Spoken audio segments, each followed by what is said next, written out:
प्यारे बच्चों, आज के इस वीडियो में हम कक्षा 6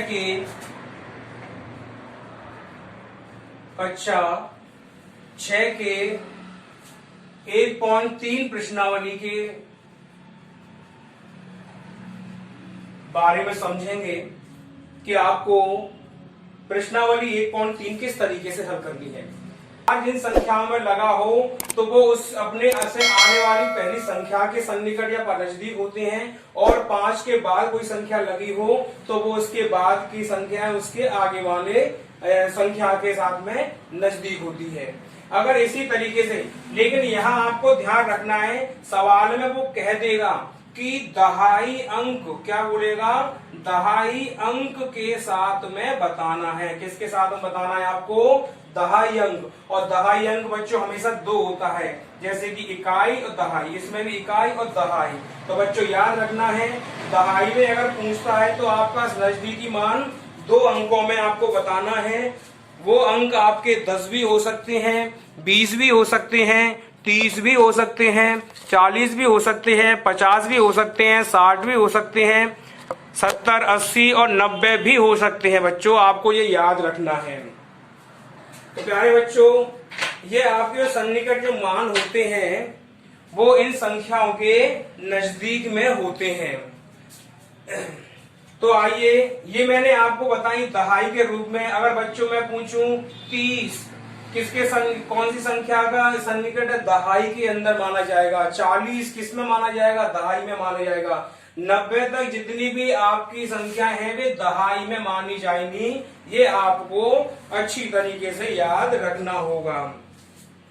अब आगे बढ़ते हैं हम अपने अगले सवाल की ओर, तो वहां भी आपको समझना है। अब बच्चों आप ध्यान देंगे, मैंने अभी आपको जो बताया वो दहाई के साथ में बताया। अगर आपसे पूछा गया है कि हजार के सन्निकट मान बताइए, तो हजार नहीं, उससे पहले अभी हमने आपको दहाई के बारे में बताया। अब इसके बाद वो पूछ सकता है कि सैकड़ा के नजदीक कोई मान बताइए। तो सैकड़ा में बच्चों आपका 100 से लेकर के 900 तक कोई भी अंक नजदीक में हो सकता है।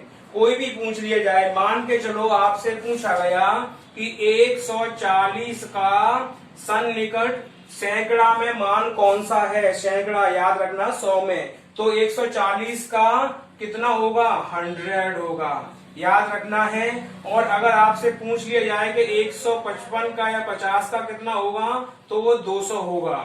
याद रखना कि 50 के पहले, यानी 50 के पहले पूछ लिया जाए तो आपको वो संख्या 100 ऊपर आने वाली पहली सैकड़ा संख्या से आपको बताना है, और 50 के बाद में आने वाली सैकड़ा संख्या के बाद में बताना है। तो आपको ये अच्छी तरीके से याद रखना होगा। समझ में आ गया बच्चों?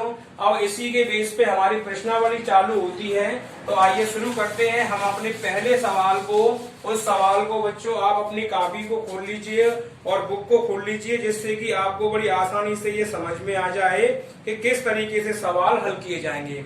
तो आइए शुरू करते हैं हम अपना सवाल नंबर 1।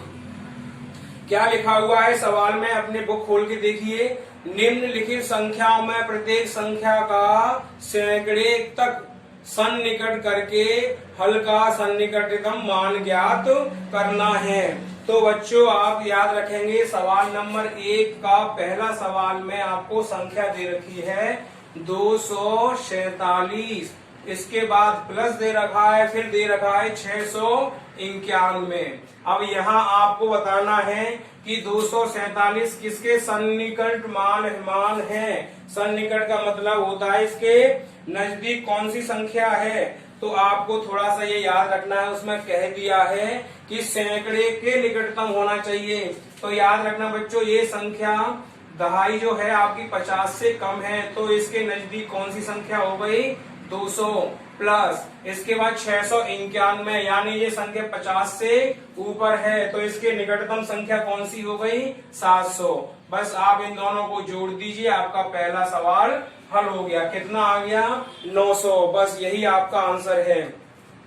दूसरा सवाल है बच्चों, यहाँ पर ध्यान रखेंगे, दूसरे सवाल में बोला है कि 4000 316 प्लस फिर कहा गया है 1567। अब इसका भी आपको प्लस करना है, लेकिन सन्निकट मान इस सैकड़ा के नजदीक में होना चाहिए। तो हम इसकी बात करते हैं। तो देखिए ये 4316, यानी ये दहाई जो संख्या है 50 से कम है, तो कितना हो गया 300। अब प्लस आता है, इसके बाद 1500, तो ये 15 हो गया। अब 67 50 से ज्यादा है, तो ये कितना हो जाएगा, ये हो जाएगा आपका 1600। आप समझ गए होंगे। जैसे ही आप इनको बच्चों जोड़ के रखेंगे, जोड़ के जैसे ही आपका आएगा आंसर आएगा 5900। कितना आएगा 5900। तो समझ गए होंगे प्यारे बच्चों इन दोनों सवालों को। अगले दोनों सवालों को आप खुद हल करने की कोशिश कीजिए। जितना हो सके आप अपने दिमाग से करेंगे तो आप उतने ही जल्दी मजबूत होंगे। आइए अगले सवाल की ओर बढ़ते हैं। बच्चों अगर कुछ समझ में नहीं आ रही हो तो आप कमेंट बॉक्स में लिख दें, हम आपको एक एक करके समझाते जाएंगे, क्योंकि वीडियो अधिक लंबी ना हो इस वजह से हम थोड़ा फास्ट चल रहे हैं। अगला सवाल है बच्चों 7000, यानी सवाल नंबर 1 का तीसरा सवाल है 7122। कितना है 7122। यहाँ मैंने 7122 प्लस उसके बाद दे रखा हुआ है आपको 3565। 3565। अब बच्चों यहाँ भी आपको सैकड़ा में लेना है, तो 7000 आपका ये लिख गया 122, यानी इसमें जो 22 है वो किसके नजदीक है 100 के, तो ये हो गया आपका। अब बारी आती 3000 की, और इसके बाद 565, ये 50 से ऊपर है, तो कितना हो गया ये 600। अब बच्चों आप इसको भी जोड़ दीजिए। जोड़ने के बाद आपका जो आंसर आएगा कितना आएगा आपका सवाल में बच्चों सॉरी यहाँ ध्यान रखेंगे ये माइनस है, सॉरी गलत हो जाएगा, यहाँ माइनस है, मैं प्लस कर दिया था। अब आपको 7100 में से 3600 घटानी है, तो कितना आएगा बच्चों 3500। कितना आएगा 3500। ये आपको थोड़ा ध्यान रखना होगा, मैं जल्दबाजी में नहीं दे पाया, यहाँ माइनस है। आइए बच्चों अगला सवाल है, चौथा सवाल में लिखा हुआ है 4343, 4543, फिर माइनस लगा हुआ है, फिर लिखा हुआ है 2036। अब आपको इसके सन्निकटतम मान या नजदीकी मान ज्ञात करना है 100 में। तो देखिए 4543, तो 4543 में 43 50 से अधिक है या कम, तो कम है, तो ये केवल 4500 रह जाता है। माइनस बी 2036, तो बच्चों ये 50 से कम है, तो सिर्फ 2000 रह जाएगा। अब आप इसको घटा दीजिए तो आपका आंसर निकल के आ जाएगा। कितना आएगा आपका 2500 रुपए निकल आएगा। तो प्यारे बच्चों ये आपको समझ में आ गया कि आपने जो सवाल अभी आपने देखे वो कितने आसान है, और आप इसको बड़ी आसानी से हल कर सकते हैं। आइए अगले सवालों की ओर बढ़ते हैं हम। सवाल नंबर 2, इसमें 3 सवाल दे रखे हैं बच्चों, आसानी से आप कर सकते हैं। तो आइए समझते हैं, थोड़ा सा ध्यान देंगे तो आप बहुत ही जल्दी इनको भी सीख जाएंगे। जैसा कि मैंने आपको बताया कि सन्निकटतम मान या नजदीकी मान में आपको लेना है। आइए तो इसमें क्या कह रहा है सवाल नंबर 2 में कि निम्नलिखित संख्याओं की दहाई तक, दहाई का मतलब होता है बच्चों 2 संख्याओं के नजदीक या बीच में ही आपको निकटतम मान लेना है। तो कैसे हल करना है आइए शुरू करते हैं। सवाल नंबर 2 का आपका पहला सवाल है जिसमें गुणा करके बताया है 34 मल्टीपल 57। तो देखिए 34 के नजदीक 5 से ऊपर लेना है, तो 5 से ऊपर 30। अब आते हैं यहाँ पर 57, यानी 5 से ऊपर है तो कितना हो गया 60। इन दोनों का गुणा कर दीजिए, कितना आ जाएगा बच्चों आपका, बस आप उसका गुणा करके लिख दीजिए कॉपी में, कितना आ जाएगा 1800। तो ये आपका हल हो गया।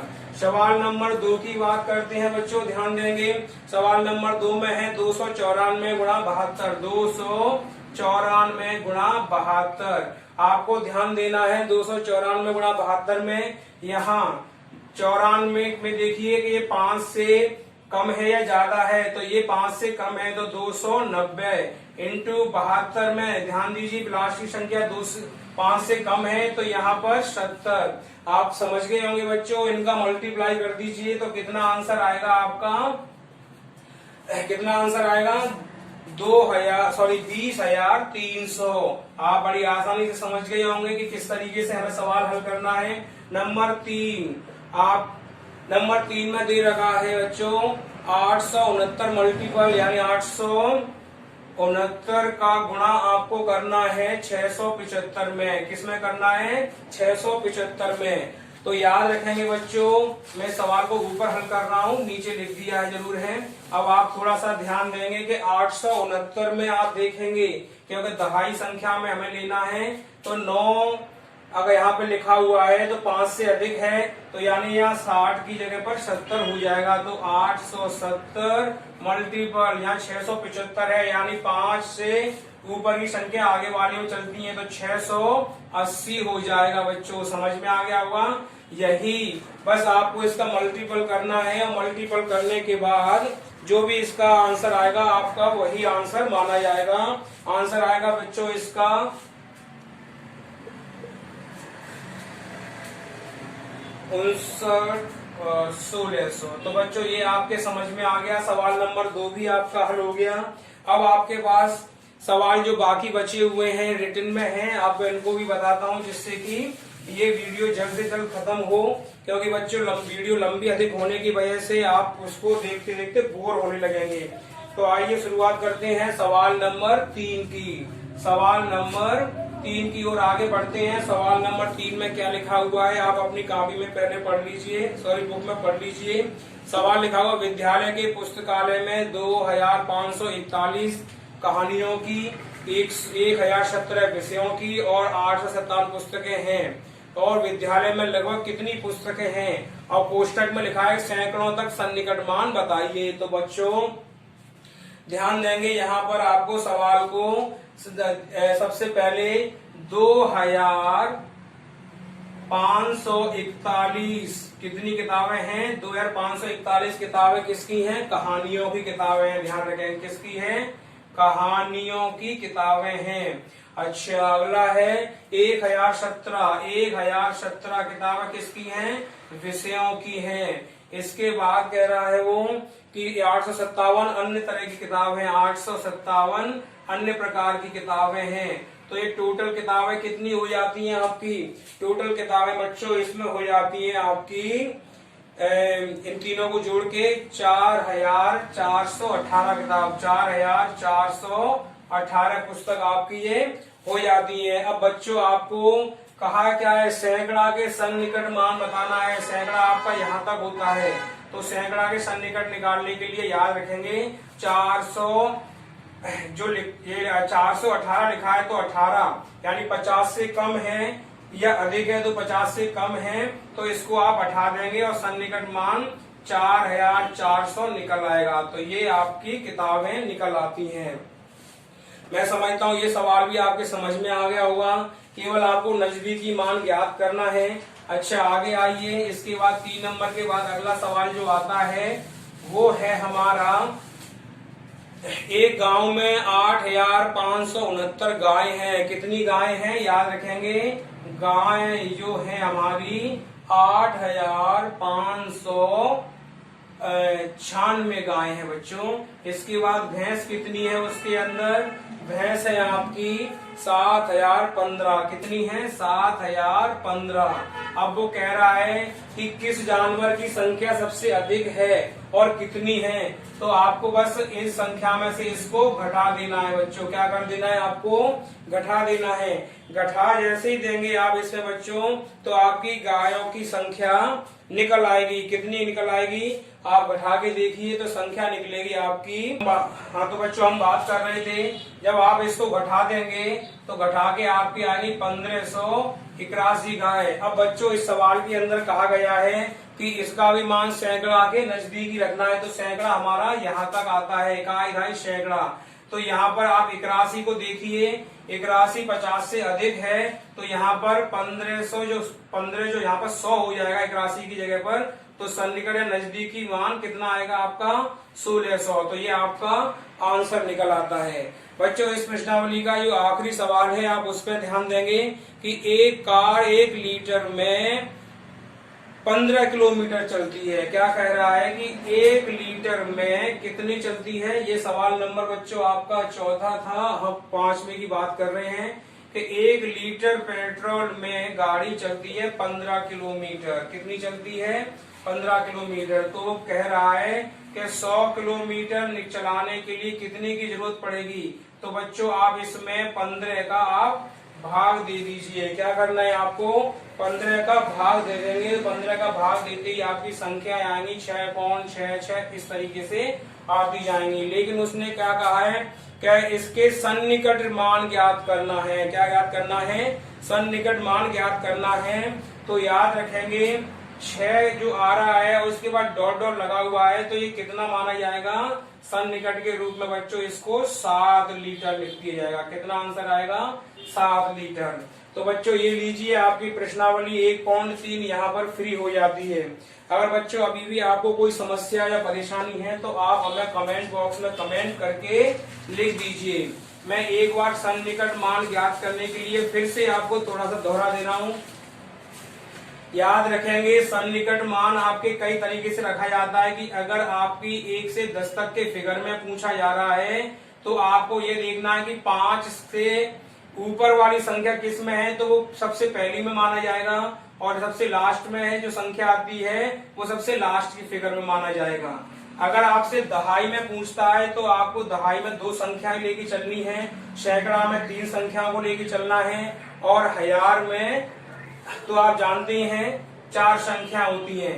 या अगर आपसे पूछ लिया जाए तो बच्चों याद रखना दहाई के अंदर अगर पूछता है कभी भी तो दहाई के अंदर हमेशा लास्ट में जो उत्तर आएगा वो लास्ट में आपकी 2 जीरो होंगी। हमेशा कितनी होंगी लास्ट में हमेशा 2 जीरो होंगी। सैकड़ा के अंदर आपकी बच्चों याद रखेंगे हाँ दहाई के अंदर सबसे लास्ट में जब भी आंसर आएगा तो 1 जीरो होगी जैसे कि 50, 60, 70 इस तरीके से। और सैकड़े के अंदर संख्या जीरो की संख्या होंगी 2 जैसे कि 100, 200 और ये लगातार 900 तक। और हजार अगर पूछता है हजार में तो संख्या हमेशा लास्ट की जो जीरो होंगी उसमें 3 होंगी। या तो 1000 होगा या 2000 होगा या फिर 9000 क्योंकि 10,000 के अंदर बच्चों संख्या अलग हो जाती है। तो आपको ये समझ में आ गया होगा सन्निकट मान कैसे ज्ञात करते हैं। अगर किसी मान को बढ़ाना हो तो ये देखना है कि 50 से कम है या अधिक है। बस यही आपको बस याद रखना है। छोटी संख्या है तो 5 से कम है या अधिक है और सबसे बड़ी संख्या है तो सिर्फ 5 और 50 की फिगर में आपको उसको आगे पीछे करके देख लेना है। तो बच्चों आपको ये समझ में आ गया होगा। तो हमारी इस वीडियो को यही समाप्त करते हैं। बच्चों अगर आपको हमारी वीडियो पसंद आती है तो इसे लाइक जरूर करें और इस वीडियो को अपने दोस्तों में और फ्रेंड्स के अंदर शेयर करें जिससे कि अन्य बच्चे भी आपके इस प्रश्नावली को हल करने का लाभ ले सकें। नमस्कार बच्चों, अपना ख्याल रखिए। फिर मिलते हैं अगली नई प्रश्नावली के साथ में। Good bye.